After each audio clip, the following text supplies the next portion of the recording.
Even farther, we're going to go to the finesse technique, which is fly fishing. The rod's down here. I've got it broken into pieces, so I'll start there. It's a 4-piece rod, which is really nice. It doesn't need a lot of backbone since it's a fly rod, and it's good because you can take it backpacking with you. You can take it on a plane on carry-on, anywhere you can't have a lot of space.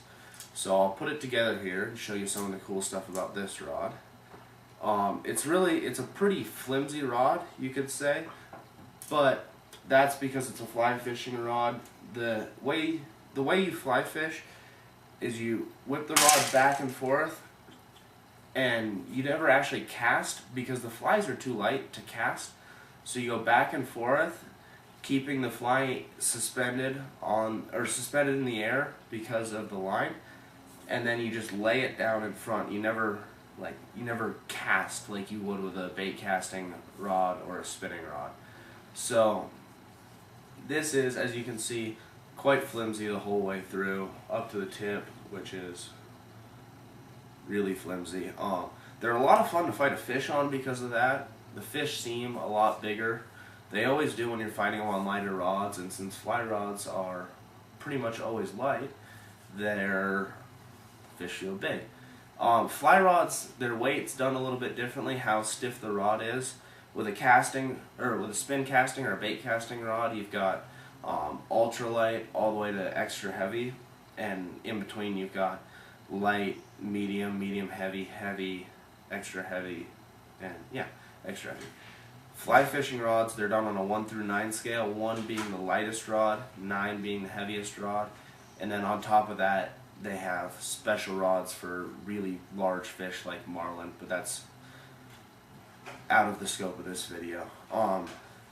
So this has the ceramic eyelets like the other nicer rods that I've shown you. It has the hook holder, which is a really nice feature, especially fly fishing, because you're always walking around, you're in the river, you're moving from spot to spot. This is a 6-weight rod, so we use this for trout, bass, crappie on the small end, salmon, salmon and steelhead are on the large end. They'll put up a really good fight on a rod like this. They're a lot of fun to catch, but you're risking breaking your rod and losing your fish. So that's the fly fishing rod. Just like spin fishing, or just like the reels, there's a ton of different selections. Make sure you have in mind what kind of reel you're going to get when you buy a rod. If you haven't bought the reel first, a lot of times at sporting goods stores, they'll sell them in combos. That's a good way to go if you're a beginner and you don't really know what you're looking for, which rods go with which reels and so forth.